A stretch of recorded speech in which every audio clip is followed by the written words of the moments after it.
الحمد لله رب العالمين وصلى الله وسلم على نبينا محمد وعلى آله وصحبه أجمعين أما بعد. Oui. Donc toujours dans Kitab Tawhid, on continue Inch'Allah l'explication de Shaykh Al-Fawzan Hafidahullah I'anatul Mustafid ala Sharhi Kitab Tawhid. طيب. On était toujours au verset de la sourate sourate Al-An'am, verset 152-153, hein, où le cheikh nous expliquait la 10e recommandation, hein, où le cheikh vient parachever, clôturer, ou Allah subhanahu wa ta'ala plutôt que clôture, hein, parachève le verset par le fait, la recommandation de suivre la voie des salafs, hein, son chemin, son droit chemin. Voyez. Donc, on reprend, on s'est arrêté. Fa'alul haq, les gens de la vérité, même s'il se produit entre eux des divergences, cela est le résultat d'un effort d'interprétation. Mais sinon, ils reviennent toujours au livre d'Allah subhanahu wa ta'ala, contrairement aux gens de l'innovation, où chacun veut faire passer, montrer sa tête, hein, et dépasser l'autre. Donc, kulli wahad yurid an yakuna huwa shaykh. Donc, chacun d'entre eux veut être le shaykh. Il veut que ce soit lui le shaykh, il veut que ce soit lui qui soit vénéré. Il ne veut pas la vérité. Donc là, on parle des gens de l'innovation. Il ne veut pas la vérité. وَلِذَلِكَ تَجِدُونَ أَهْلُ الضَّلَالِ دَائِمًا فِي الْإِخْتِلَافِ. C'est pour ça qu'on trouve les gens du faux, ils sont toujours dans la divergence. Ils sont toujours dans la divergence. وَتَجِدُونَ أَهْلُ الضَّلَالِ نعم. Donc, et tu trouves aussi les gens de l'égarement, hein. Leur voie, elle est pleine de branches. Leur voie, elle est pleine de branches, plein de chemins.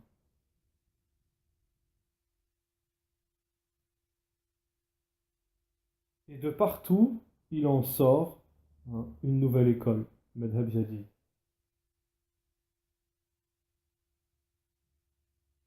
هذه الصفات أهل الضلال.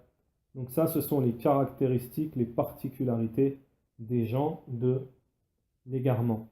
وعياذ بالله, qu'Allah nous en protège. وهذا مذكور في هذه الآية. Et ceci est mentionné dans ce verset. ولا تتبعوا السبل فتفرق بكم عن سبيله. Et ne suivez pas les sentiers, vous allez vous égarer du sentier, c'est-à-dire du sentier d'Allah subhanahu wa ta'ala.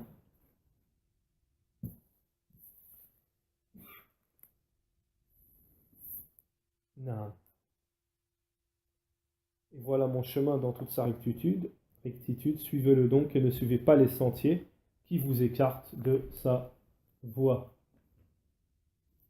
طيب. وضح النبي صلى الله عليه وسلم هذه الآية بتوضيح. طيب. Donc Cheikh Al-Fawzan Hafidahullah nous dit que ce verset que l'on vient de citer, le messager d'Allah l'a éclairci, hein,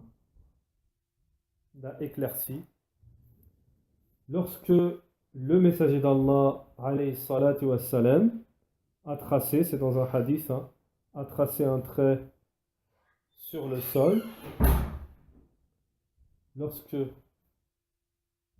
le messager d'Allah alayhi salatu wassalam a tracé un trait sur le sol et qu'il a un trait droit sur le sol, khattan mu'tadilan, Et ensuite, sur ce trait, il a tracé des traits de droite à gauche. Taïb. Après, ça faisait comme une arête. Et en ce qui concerne le trait qui est droit, qui est tracé tout droit sur le sol, il a dit ceci est le chemin d'Allah subhanahu wa ta'ala. Et il a dit en ce qui concerne les autres chemins qui sont tracés à travers, il a dit le messager d'Allah alayhi salam wa hadhihi subul.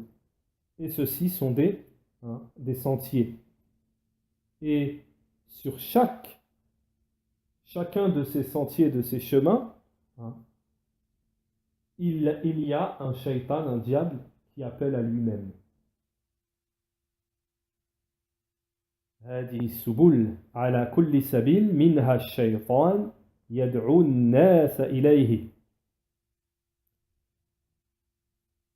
هذا مثال واضح من رسول الله صلى الله عليه وسلم.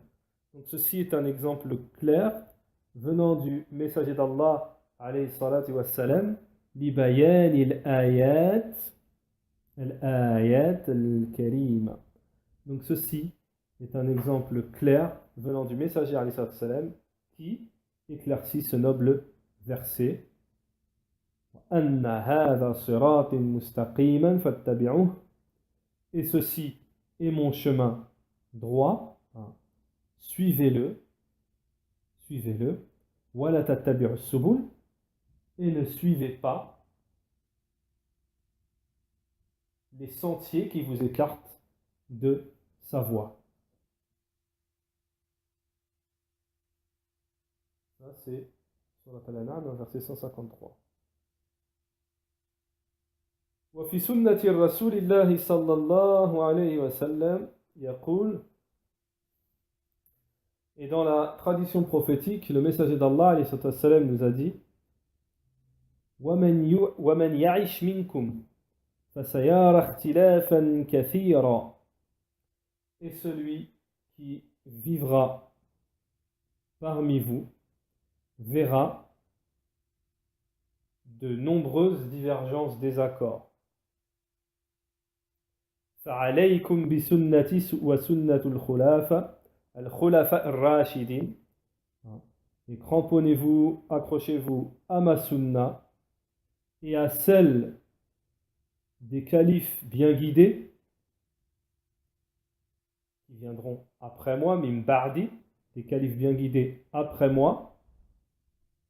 Tamassaku biha, accrochez-vous-y, wa 'addu 'alayha bin nawajid, et mordez-y avec vos molaires. وإياكم والمحدثات الأمور فإن كل محدثة بدعة وكل بدعة ضلالة. Et le messager ensuite, alayhi salatu wassalam, a dit et prenez garde aux nouveautés, car toute nouveauté est innovation. Et toute innovation est un égarement. Et prenez garde aux nouveautés dans les choses, car toute nouveauté est une innovation, et toute innovation est un égarement. وقال ستفترق هذه الأمة على 73 فرقة كلها في النار إلا واحدة. Ensuite, le messager d'Allah alayhi salatu wassalam, nous a dit dans un hadith et ma communauté va se diviser en 73 sectes, groupes, toutes en enfer sauf une. Ils ont dit, bien sûr les compagnons, mais quelle est-elle, ô messager d'Allah? Quel est ce groupe sauvé?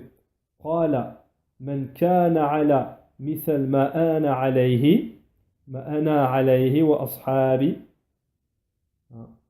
Le messager d'Allah alayhi salatu wassalam, a répondu, a dit c'est celui qui est sur mon exemple, sur ce que je suis, moi et mes compagnons. هذا Cheikh Al-Fawzan nous dit هذا صراط الله. Il nous dit c'est cela, le chemin d'Allah, Jalla wa ala, fil ayat wa fil ahadith, dans les versets et dans les ahadiths. C'est-à-dire les versets qui nous expliquent et les hadiths qui nous expliquent le chemin d'Allah subhanahu wa ta'ala. Donc je voudrais juste faire une parenthèse et donner une faïda, Inch'Allah, qui a été mentionnée par Shaykh Al-Albani, rahimahullah. C'était une question qui lui a été posée, ou alors c'était dans un dars qui est muhadarat, qui est très connu, en 6 parties, si je me souviens bien, à peu près 6 parties. C'était l'explication de ce qu'est la salafia, c'est-à-dire la voie des pieux prédécesseurs. Alors, la voie du prophète selon la compréhension de ses compagnons. Alors, la faïda, c'est quoi que je voudrais apporter? Puisqu'ici, le cheikh il nous a fait un petit cours sur le manhaj, sur la voie à suivre. Ce que je voudrais dire, c'est que Cheikh Al-Albani, rahimahullah, un jour, il a dit: aujourd'hui, tous les groupes se revendiquent du kitab wa sunna. Tu vas demander à un soufi, il va te dire kitab wa sunna. Tu vas demander à un ikhwani, il va te dire kitab wa sunna. Tu vas demander à un hizbi, tu vas demander, hein, à n'importe qui, il va te dire ouais, nous aussi on suit le kitab wa sunna. Alors Cheikh Al-Albani, il a posé la question, il a dit: mais alors, qu'est-ce qui sépare, qu'est-ce qui fait la différence entre les vrais gens du kitab wa sunna et les autres? Le Cheikh Al-Albani, rahimahullah, bien entendu, ce qu'il a répondu, c'est ce que je vais répondre, ce qu'il a répondu Cheikh Al-Albani, rahimahullah, c'est la croyance de tous les gens de la sunna. J'ai cité Cheikh Al-Albani, mais tous ils vont vous dire la même chose. Parce que Cheikh Al-Fawzan, il fait allusion à ça ici. Et le prophète l'a dit lui-même dans le hadith cité ci-dessus. Alors Cheikh Al-Albani, il a dit la différence entre le groupe sauvé et tous les autres groupes, c'est que oui, Kitab wa Sunna, mais la différence, les vrais gens de la Sunna, le Sunnati wal Jama'a, ce qui les diffère des autres, c'est que eux, ils prennent le Kitab wa Sunna, mais selon la compréhension des pieux prédécesseurs, à la fahmi salaf et salih, selon la compréhension des pieux prédécesseurs. Et je vais vous donner encore une autre faïda, c'est que les ulama disent en ce qui concerne ce hadith, lorsqu'il dit dans le hadith qu'on a cité ici, فَعَلَيْكُمْ بِسُنَّتِي وَسُنَّةِ الْخُلَفَاءِ الرَّاشِدِينَ, à vous de vous accrocher, suivez ma sunna et la sunna des pieux prédécesseurs. Regardez, les ulama ils nous disent, regardez dans ce hadith, le messager d'Allah, alayhi salatu wassalam, il a annexé, on voit bien, il a annexé sa sunna à celle de ses compagnons. Qu'est-ce que ça veut dire? Qu'est-ce que ça veut dire? Les ulama ils disent, ça veut dire que c'est la même sunna. Les ulama ils disent que ça veut dire que c'est la même sunna. فَعَلَيْكُمْ بِسُنَّتِي الْيَا الْمُتَكَلَّمْ مَا سُنَّةِ وَسُنَّةِ الْخُلَفَاءِ الرَّاشِدِينَ. Et la sunna des califes bien guidés qui viendront après, de mes compagnons. Ça veut dire que c'est la même sunna. Voyez? Donc voilà ce qui fait la différence. Lorsque vous voyez une divergence, revenez au prophète et qu'est-ce qu'ils ont dit ses compagnons, qu'est-ce qu'ils ont dit les salafs, comment ils ont expliqué ce verset, ce hadith, et ça sera réglé tout de suite. Mais si chacun il dit non, moi je pense, non, c'est comme ça, non, moi je pense, non, c'est pareil que ça, non, mais oui, moi je pense, oui, non, moi je pense que travailler avec un innovateur, c'est pas pire que de travailler avec des juifs ou des chrétiens. Ça, c'est un ijtihad que toi tu fais. C'est toi qui as fait ce ijtihad. Mais si on prend les salafs, Sufyan al-Thawri, qu'est-ce qu'il a dit? Hein. Qu'est-ce qu'il a dit? Qu'est-ce qu'ils disent les salafs? Ils disent les innovateurs, ils sont pires que les kuffars. Ils sont plus dangereux. Parce que l'innovateur, il attaque l'islam de l'intérieur. Il peut te mettre des ambiguïtés et te détourner de ton islam. Le mécréant, il ne peut pas. Il ne peut pas toucher à ce qu'il y a à l'intérieur, le mécréant. Tayyib, bi'iznillah. Donc ça, c'est batil. C'est batil. C'est des ijtihad qu'on fait tout seul, comme ça. Non, on revient aux salafs. Comment ils étaient les salafs, l'imam Ahmed? L'imam Sunna. Comment ils étaient? Même l'imam Malik. Il a ghayrihim. Et les autres, comment ils étaient avec les gens de l'innovation? Comment ils étaient? Comment ils étaient? Ils les fuyaient. Ils bouchaient leurs oreilles, ils les fuyaient. طيب. وفي سنة الرسول عليه الصلاة والسلام يقول, et dans la sunna du messager d'Allah عليه الصلاة والسلام, donc ça on l'a déjà dit, ولا نستغرب إذا حصل اختلافات ونشأت مذاهب ضلة وحصل صراعات بين الناس لا نستغرب هذا لأن هذه سنة الله جل وعلا لابتلاء العباد والامتحانهم. طيب. Donc Cheikh Al-Fawzan, il nous dit,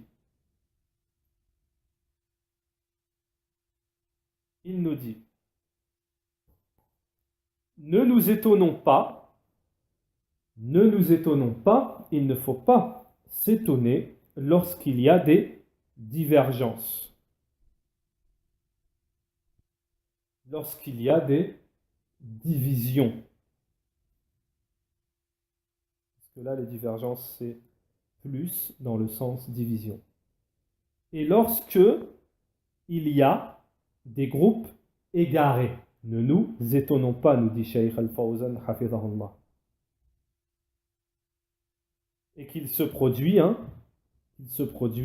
des divisions entre les gens. Ne nous étonnons pas de cela, nous dit Shaykh Al-Fawzan.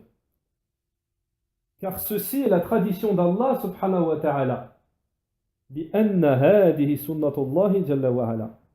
Parce que ceci est la tradition d'Allah subhanahu wa ta'ala pour éprouver ses serviteurs, pour éprouver les serviteurs et pour les tester, pour éprouver les serviteurs et pour les tester. لابتلاء العباد وامتحانهم. ومن هو الذي يثبت على الطريق ومن هو الذي لا يثبت أو لا يثبت. طيب. Le cheikh il nous dit, donc c'est pour tester ses serviteurs et pour les éprouver. Donc il y en a parmi ses serviteurs, bien entendu, qui sont raffermis sur le chemin d'Allah et d'autres qui ne le sont pas. Donc il y en a, malgré les épreuves, les tests, etc., ils sont raffermis sur le chemin d'Allah et d'autres qui ne le sont pas.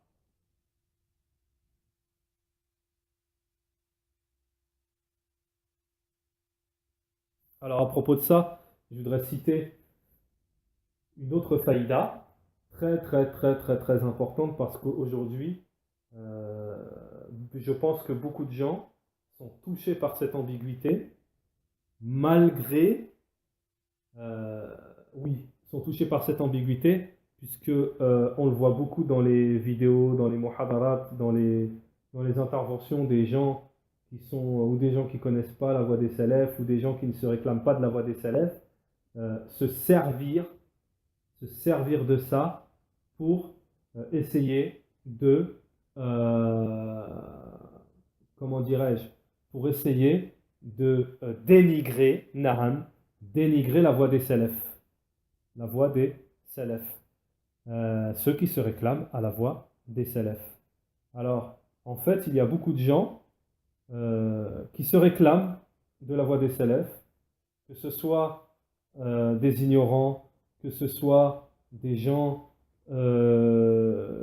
qui prennent que l'apparence des gens de la voie des salafs, ou autres, ou des gens qui sont mal intentionnés ou je ne sais quoi, qui sont très malades. Hein, on parle bien entendu de maladie du cœur. Euh, alors beaucoup de gens aujourd'hui assimilent ces gens-là à la salafia, c'est-à-dire à la voie des salafs. Ceci est une erreur. Ceci est une erreur. Car je vais citer une parole des savants qu'ils répètent tout le temps. Et cette parole, je l'ai entendue de Sheikh Abdel Razak al-Badr, je l'ai entendue de Sheikh Moqbala rahimahullah, je l'ai entendue de l'imam Malik, je l'ai lu plutôt de l'imam Malik. Tayyib, rahimahumullah, c'est que le haqq, c'est qala Allah qal Rasoul. Le haqq, c'est qala Allah qal Rasoul. Les gens, ils peuvent toujours être tordus. Mais le kitabi wa sunna, il n'est pas tordu. Ça veut dire quoi? Ça veut dire que celui qui est sincère et qui connaît la vraie voie, il ne se détournera pas à cause des gens. Il dira, ces gens-là ne suivent pas la vraie voie. Mais la vraie voie, elle existe. Ce n'est pas parce que des gens se réclamant de la voie des salafs font n'importe quoi que on remet en cause la voie des salafs. Alors je vais donner un autre dalil, c'est que la plupart des gens qui dénigrent, ils n'ont même pas de dalil.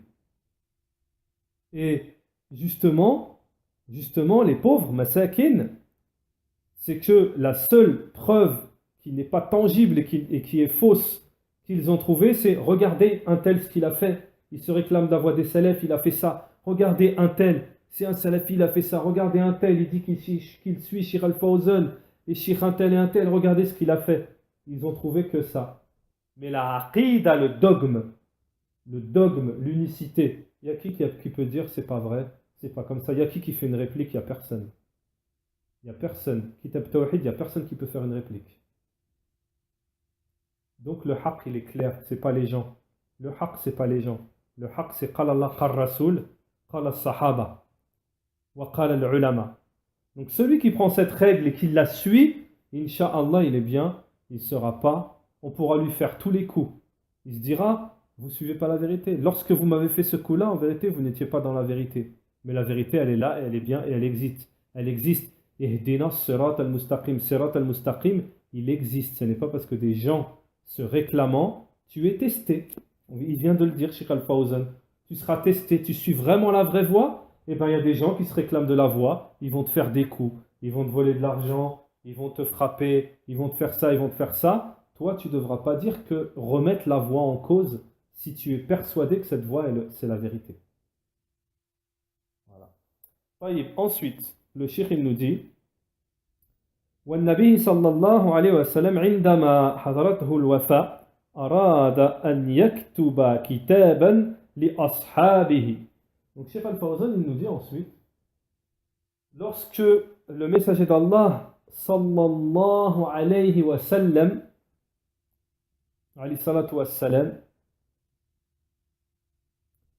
la mort s'est présentée à lui, il a voulu écrire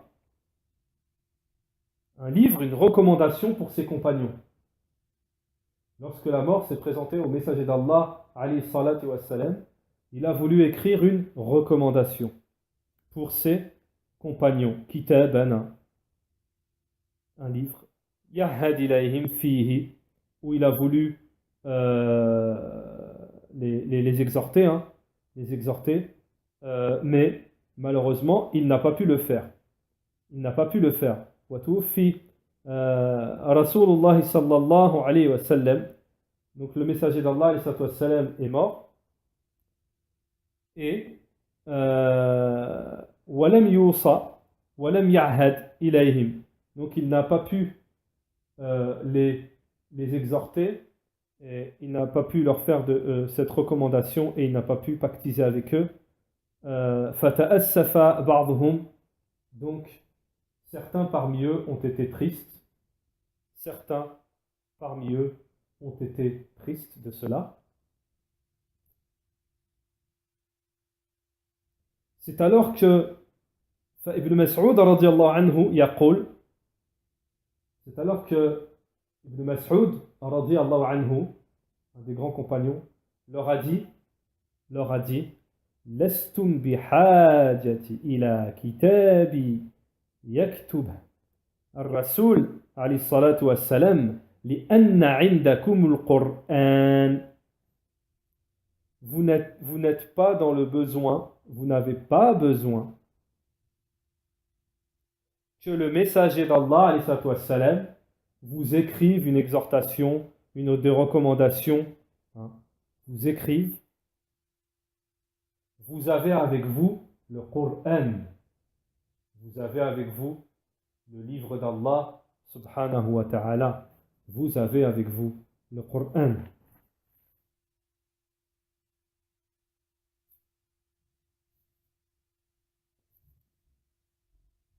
Ensuite, Shaykh Al-Fawzan hafidhahullah nous cite la parole que nous avons vue précédemment, la suite de la parole de Ibn Mas'ud radiyallahu anhu. فقال ابن مسعود رضي الله عنه من أراد أن ينظر إلى وصية محمد صلى الله عليه وسلم التي عليها خاتمه. Et celui qui veut regarder dans le testament du messager d'Allah alayhi salatu wassalam, là où il a mis son sceau, فليقرأ هذه الآية, qu'il lise ces versets, qu'il lise ces versets. لأن الرسول صلى الله عليه وسلم لا يوصي إلا بكتاب الله وأيضا الرسول يقول, parce que le messager d'Allah alayhi salatu wassalam ne nous a recommandé et n'a hérité que du livre d'Allah subhanahu wa ta'ala. Également, le messager d'Allah alayhi salatu wassalam a dit: je vous ai laissé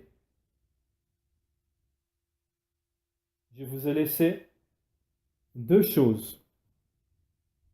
J'ai laissé parmi vous deux choses. Si vous vous y cramponnez, vous ne vous égarerez pas après moi. Le livre d'Allah, Kitabullah, le livre d'Allah, wa sunnati, et ma tradition prophétique. Le livre d'Allah et ma tradition prophétique. Inni tarikun fikum ma in tamassaktum bih lan tudilluh min ba'di kitabullahi wa sunnati. فالحمد لله وعندنا ما أوصى به الرسول عليه الصلاة والسلام لأنه أوصانا باتباع كتاب الله وسنة رسوله صلى الله عليه وسلم. Et ensuite le cheikh nous dit: louange à Allah, nous avons ce que nous a recommandé le messager, son messager. Il nous a recommandé de suivre le livre d'Allah et la tradition prophétique.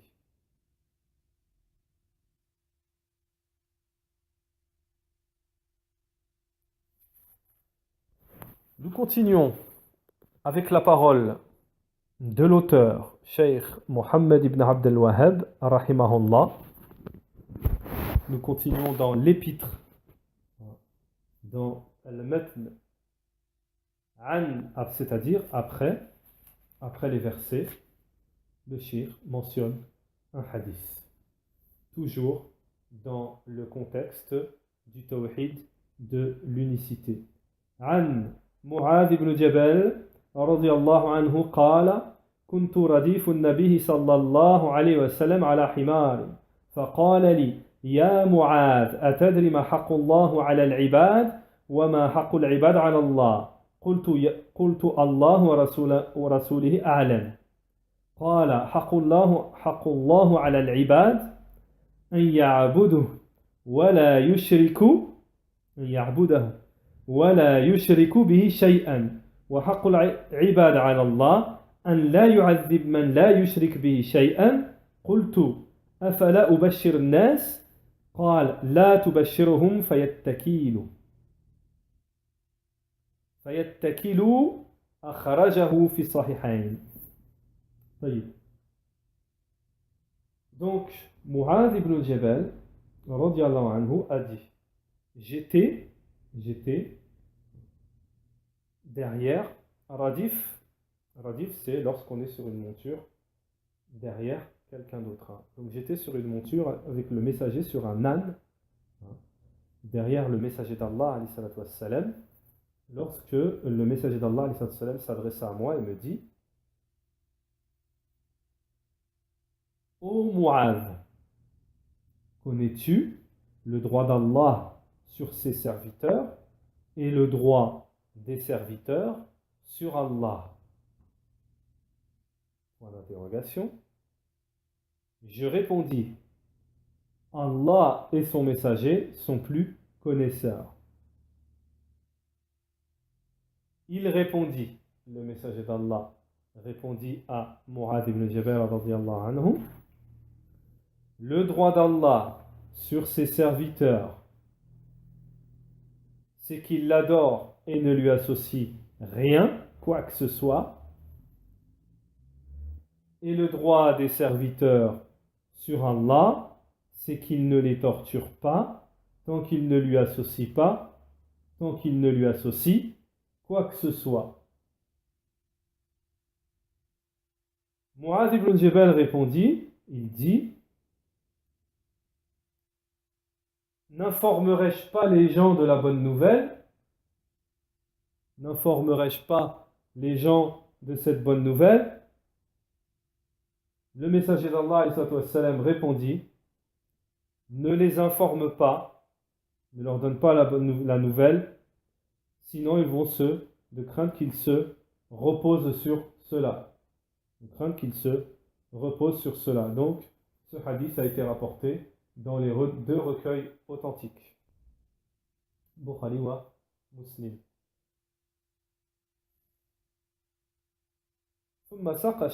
Donc ensuite, Cheikh Al-Fawzan, il va nous expliquer cela.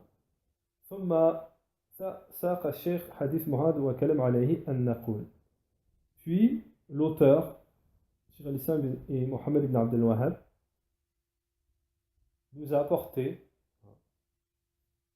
le hadith, nous transmet le hadith de Mu'adh. Ce que nous disons sur cela, Cheikh Al-Fawzan nous dit, sur cet immense hadith. Tout d'abord, Cheikh Al-Fawzan nous dit les mérites de Mu'adh, ce grand compagnon. Tout d'abord, les mérites de Mu'adh, radiyallahu anhu. Et ces mérites sont nombreux. Fadilatul li Mu'adh, radiyallahu anhu, fadilatul li Mu'adh, radiyallahu anhu, wa fadailihi kathira. وهو معاذ بن الجبل الخزرجي الأنصاري. Donc c'est Mu'adh, il est Mu'adh ibn Jabal al-Khazraji al-Ansari ahad awiyat al-ilm. Donc bien entendu, vous savez, c'est un des plus savants des compagnons. Wa alam hadi al-umma wa a'lam hadi al-umma bil halal wal haram. Alors Cheikh Al-Fawzan nous dit c'est le plus savant de cette communauté en ce qui concerne le licite et l'illicite. وَأَعْلَمْ هَذِهِ الْأُمَّةِ بِالْحَلَالِ وَالْحَرَامِ. Il est le plus savant de notre communauté en ce qui concerne sur le licite et l'illicite.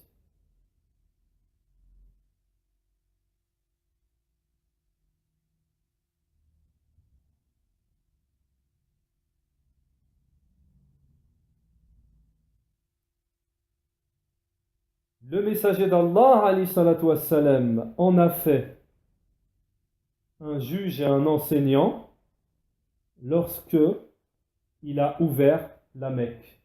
Lorsqu'ils sont retournés à l'ouverture de la Mecque, Fath al-Mecca, il a mis, le messager d'Allah a fait de Mu'adh, un juge et un enseignant. Puis il l'a également envoyé, au Yémen, comme cela est connu, en tant que juge et enseignant, comme cela va venir par la suite. Puis il est revenu du Yémen après le décès du prophète alayhi salam.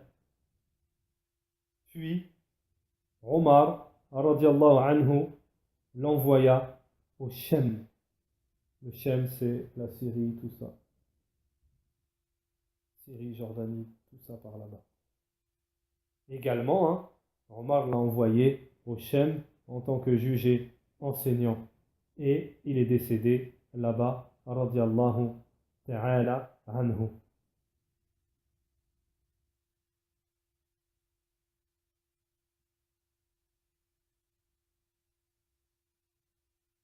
Donc Allahu a'lam, apparemment, il est mort là-bas de la peste. قوله قال. Donc, Cheikh va nous expliquer ce hadith. Lorsque Mu'adh ibn Jabal dit j'étais sur une monture, sur un âne, derrière le messager d'Allah, Cheikh nous dit, c'est-à-dire كنت رديف النبي صلى الله عليه وسلم يعني راكبا معه, c'est-à-dire que j'étais avec lui sur une monture, على حمار, sur un âne, هذا فيه تواضع النبي عليه الصلاة والسلام وأنه يركب الحمار. Donc, et lorsque dans le hadith il dit sur un âne, Cheikh Al-Fawzan nous dit, cela nous indique la modestie du prophète alayhi salam qui prenait comme monture les ânes. ومع أنه أشرف الخلق على الإطلاق, tout en sachant que le messager d'Allah salam est la meilleure, la plus noble des créatures dans l'absolu, et qu'il est la plus modeste également. Dans le fait qu'il est monté avec un de ses compagnons sur une monture, il y a le fait qu'il est permis de monter à deux sur une monture. Cela nous indique qu'il est permis de monter à deux sur une monture, et lorsque cela n'est pas difficile pour l'animal. Lorsque cela n'est pas difficile pour l'animal. فَقَالَ لِي يَا مُعَاذ. Puis le messager d'Allah dit, ô Mu'adh. Cheikh nous dit ici, le prophète salam, lorsqu'il s'adresse à Mu'adh, a voulu lui enseigner un immense jugement. Un immense jugement.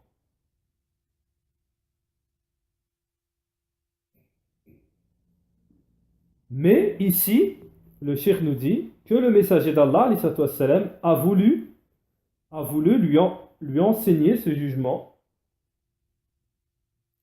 par la méthode du question-réponse. Par la méthode du question-réponse. Alors, Cheikh Al-Fawzan nous dit, pour que cela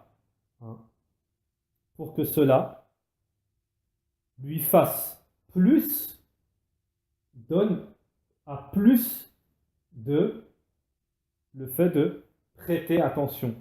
Pour que cela fasse plus prêter attention.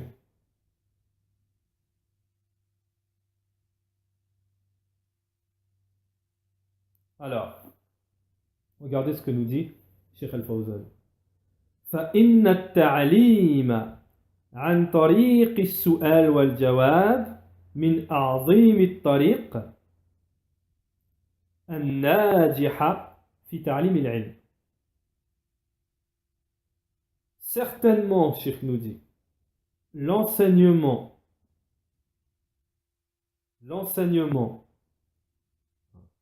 par le chemin du question-réponse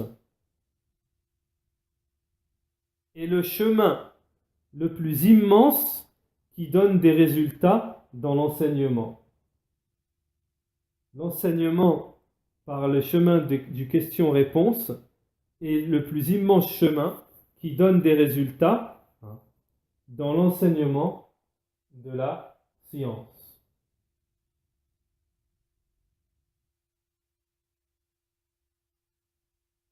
بأنك لما تسأل الطالب عن شيء يجهل ثم يتطالع إلى الجواب parce que lorsque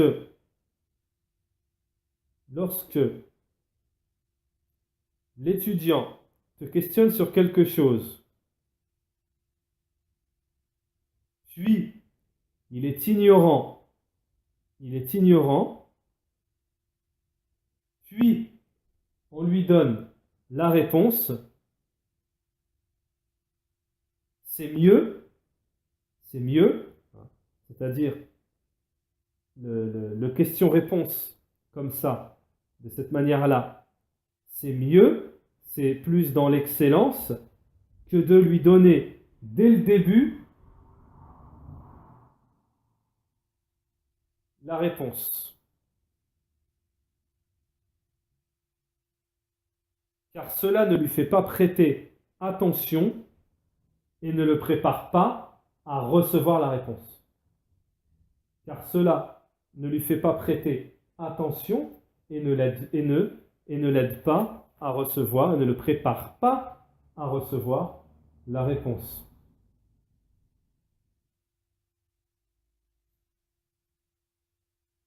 Donc, cette méthode, nous dit le shir, c'est la méthode dans l'enseignement.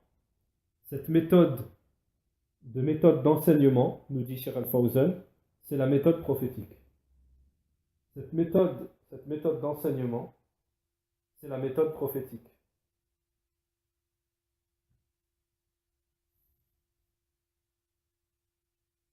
Et cela dans beaucoup de situations, nous dit le shir, et cela dans beaucoup de situations.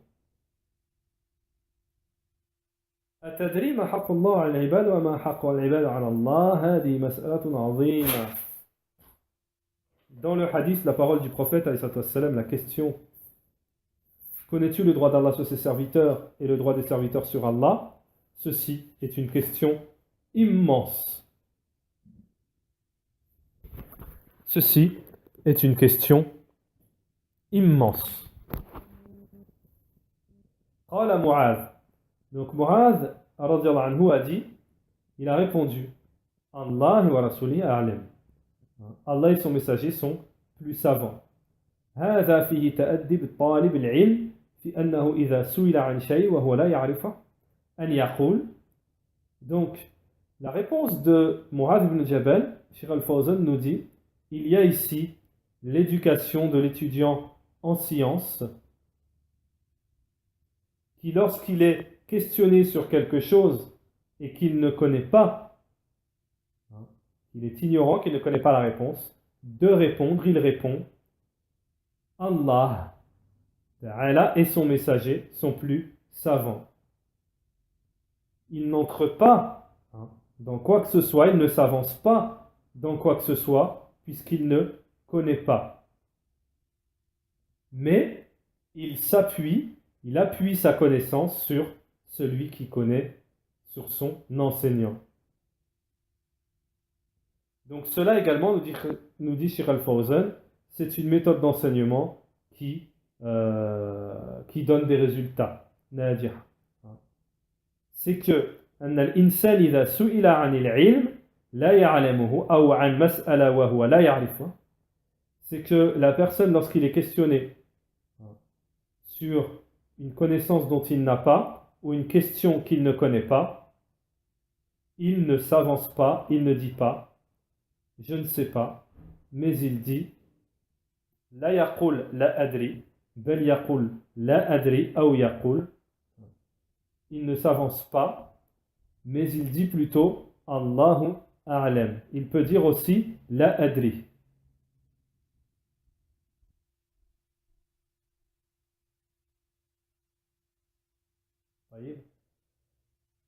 Donc il n'est pas de retenue, de honte ou quoi que ce soit à dire je ne connais pas. Qad sabaqat al-lisan, ma langue a parlé vite, a parlé avant moi, mais en fait, Cheikh Al-Fawzan ici, il dit la personne, qu'elle ne se bloque pas à dire je ne connais pas. Mais plutôt, il dit je connais pas, ou il dit Allah et son Allahu A'lam, Allah est plus savant. Hein. Il ne s'avance pas sur quoi que ce soit. Et cela nous indique ses mérites, hein, et son éducation, son bonne éducation, bon comportement avec Allah subhanahu wa ta'ala, et aussi son comportement avec son enseignant. Alors ensuite, le cheikh nous donne un exemple en nous disant وَقَدْ سُئِلَ الْإِمَامِ Imam Malik عن 40 مسألة. L'imam Malik, rahimahullah, a été questionné sur 40 questions.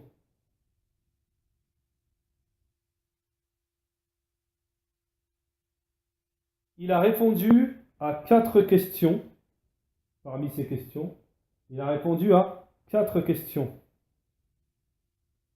Et sur le reste, tout le reste, il a dit je ne sais pas, la adri. Il a dit je ne sais pas, la adri. Le questionneur répondit à l'imam Malik. Le questionneur répondit à l'imam Malik. Il lui dit tu es venu de tel pays, tel et tel pays. Je te questionne sur des questions et tu me réponds je ne sais pas. Point d'interrogation. Tu es venu de telle et telle contrée, Bilal, tel pays. Hein? Je te questionne et tu me réponds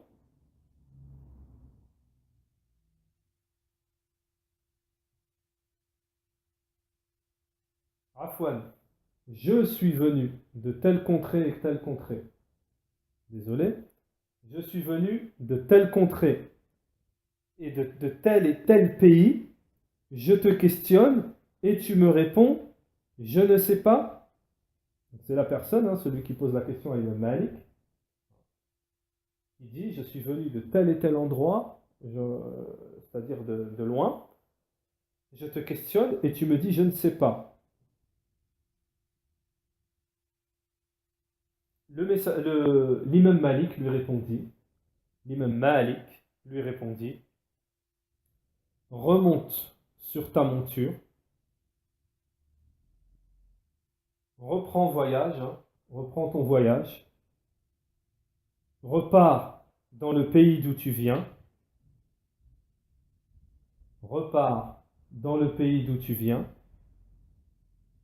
et dis, j'ai questionné l'imam Malik, et bien entendu ici dans la parole de l'imam Malik, il ne dit même pas imam. Il dit Sa'altu Malikan, dit j'ai questionné Malik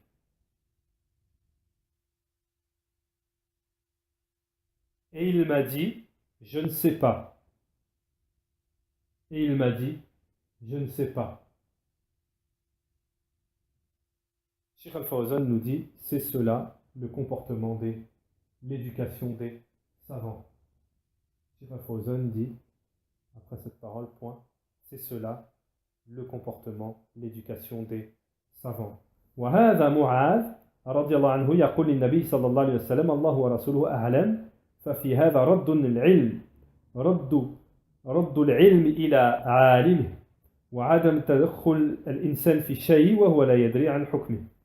Donc Mu'adh radiallahu anhu, il dit au prophète alayhi salatu wassalam, Allah et son messager sont plus savants.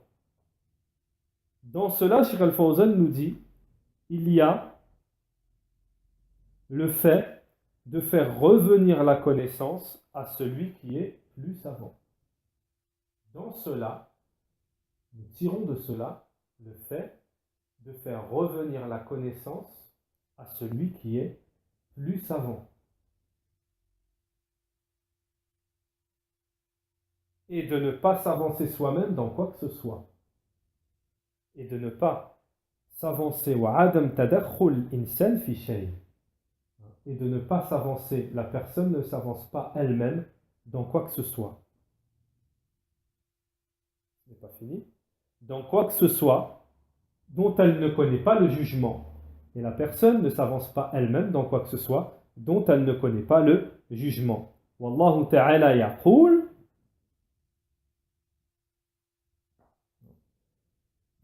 Et de ne pas s'avancer soi-même, de ne pas faire de jugement dans ce que la personne ne connaît pas. Ensuite, Cheikh Al-Fawzan, bien entendu, ramène la preuve à cela, à ce que l'on vient de dire. La parole d'Allah subhanahu wa ta'ala dans Surat Al-Isra, verset 36. Surat Al-Isra, verset 36. Nous allons donner la traduction. Alors, وَلَا تَقْفُ مَا لَيْسَ لَكَ بِهِ عِلْمٍ. 36. Sourate 17, verset 36. Et ne poursuis pas ce dont tu n'as aucune connaissance. Et ne poursuis pas ce dont tu n'as aucune connaissance. طيب.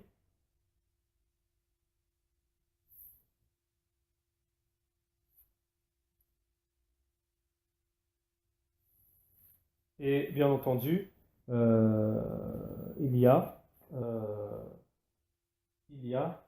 d'autres versets. Par exemple, vous avez le verset de la sourate Al-A'raf,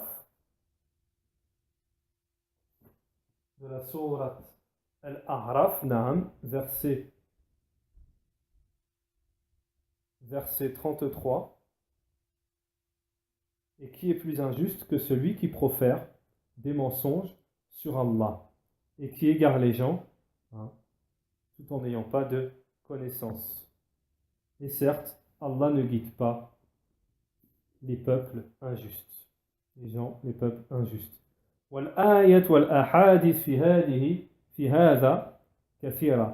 Et les versets et les hadiths sur cela sont nombreux, comme je vous le disais. Celui qui veut se sauver lui-même, qui veut le salut, qui veut pour lui-même le salut, et qui veut le salut pour les gens aussi.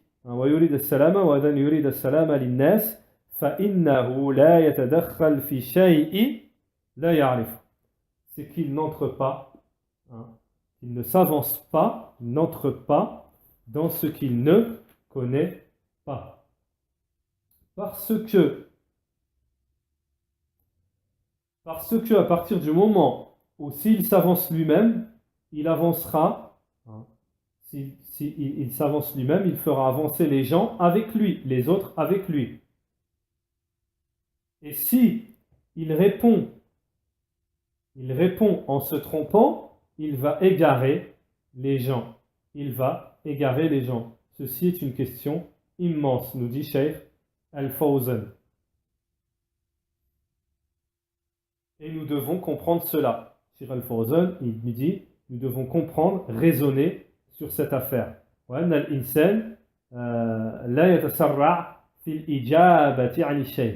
Et la personne ne s'empresse pas de répondre dans quoi que ce soit, sauf s'il maîtrise la connaissance de cette chose-là, il a la maîtrise dans la connaissance de cette chose-là. Sinon, Cheikh Al-Fawzan nous dit on ne s'avance pas. Et Cheikh Al-Fawzan nous mentionne une expression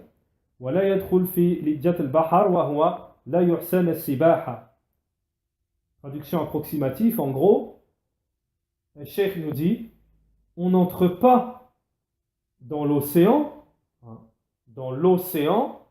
alors qu'on ne maîtrise pas la nage. alors qu'on ne maîtrise pas la nage. طيب. Donc, Inch'Allah, pour aujourd'hui, on va se contenter de ça. On n'a pas terminé le hadith. Inch'Allah, dans le cours de demain, Inch'Allah, nous continuerons. Barakallahu lihi wa lakum. Assalamu alaikum wa rahmatullahi wa barakatuh. Wa sallallahu wa sallam ala nabiyyina Muhammad wa ala alihi wa sahbihi ajma'in. Subhanakallah wa bihamdik. Ashhadu an la ilaha illa anta wa astaghfiruka wa atubu ilayk.